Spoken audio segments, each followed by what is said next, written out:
What's up, guys? Welcome back to another episode of Live in Football, and today's video is going to be the chalk talk on the counter run concept.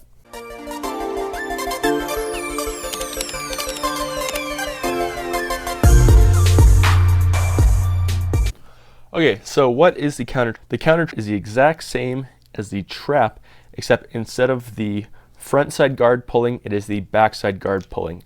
Now, the reason they call it the counter is because basically what the running back is doing is he is faking going this way. He'll do one cut, then he'll come back this way. Now, this helps with the illusion. That's why you pull the backside guard if he was over here, because if you pull the front side guard, it would look suspicious. By pulling the backside guard, he's kind of away from the play. They'll see that it's hard to see this backside guard pulling, and that's how it sets up. Exact same style as the trap, except backside guard instead. So now, the start, I'm just going to be doing theory, then I'll move into different actual plays by the defense. That's how it all sets up. So I like to start in a 4-3, most common defense run out, at the lower levels. So with this 4-3, we're gonna have our tight end to the right, and you could run this either strength or weak. When I say strength, I mean to the tight end side. When I say weak, I mean away from the tight end side. Now, some teams might do it differently. Say they might run strength to the side of the field, that kind of thing. So it just depends on the team, but I'm running it to the tight end side right now. Let's go through the motions of what we know to start. So when we say counter, the first thing we know is that if there's a running back, let's go fullback. Let's get him out of the way for now so it's easier to see. So if we have a running back, he'll be doing this. Say we're running at strength, he'll be coming this way. Then he'll be coming back over this way like this. Okay. Now we also know counter means backside guard will be pulling, which means let's move QB, is coming down this way, and because it's a trap, that means he'll be kicking out this end coming up like this. Okay, that's set up for now. So if he's done this, he's moved this way like this, this guy has to be picked up, this guy has to be picked up, right? All these guys.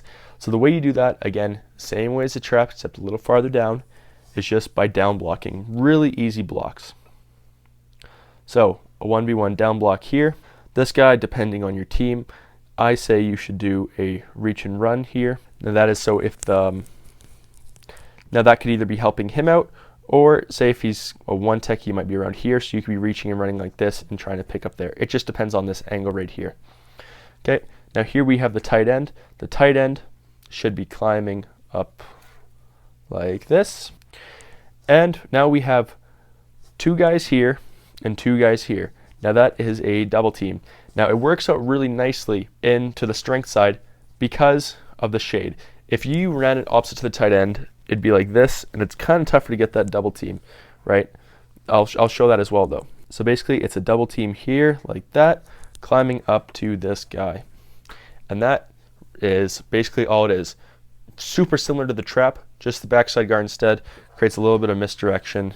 Running back goes through there like that. Okay, down said hut. He'll be going there. He'll be rolling, giving him the ball, get him out of the way. He'll be coming down here, kicking out, down block, reach and run, up, double team, double team, double team. He kind of shoots inside, up, climb up, kicked out, running back, gone. Just like that. You can really see this nice lane right here that creates. And it's nice because you're starting from right here, maybe getting the ball from the QB somewhere in that direction.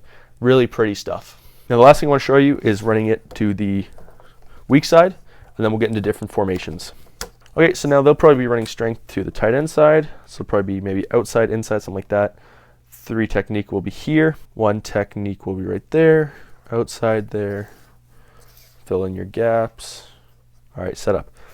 Now, again, start with the base things we know. We know he'll be going like that, coming through that hole right there. We also know he's the center, so then he will be pulling like that. Okay. Now, we were supposed to have a double team. It was right when we had this. But if he's a one tech here, it's way easier for him to just cut him off right here like that. Okay. Now that means because they were shifting responsibilities, we'll have to do this. And again, we'll just be shifting that double team down though. So we'll kind of have a double team here to the Mac.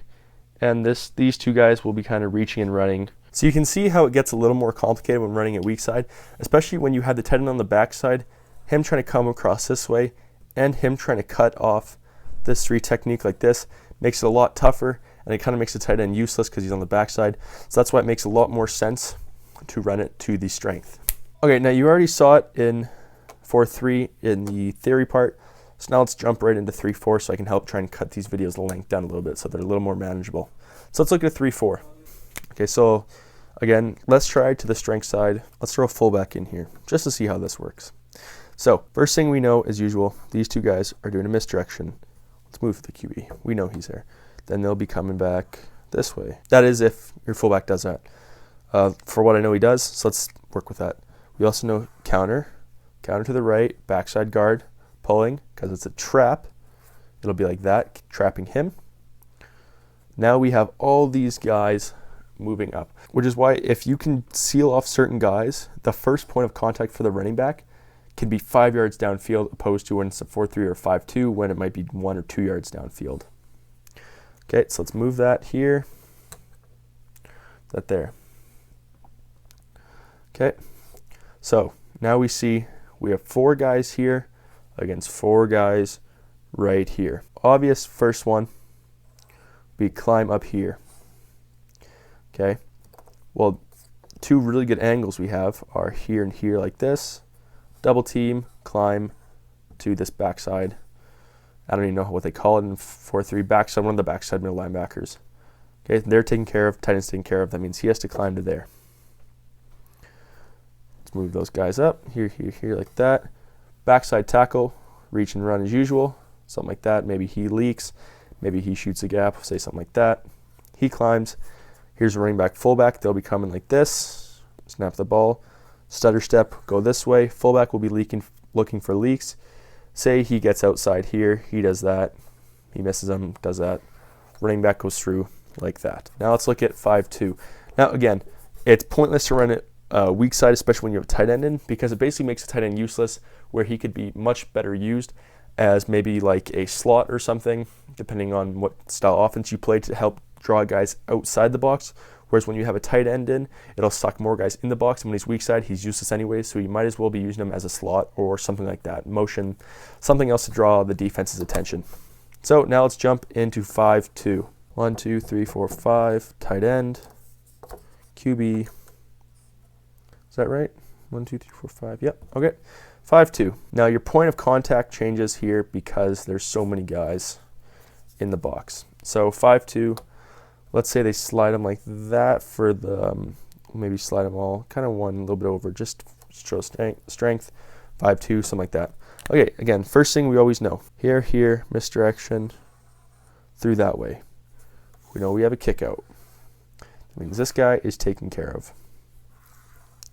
Now all we have is down block, down block, down block, climb, reach and run, move like this, like that, through, look for any leaking, running back.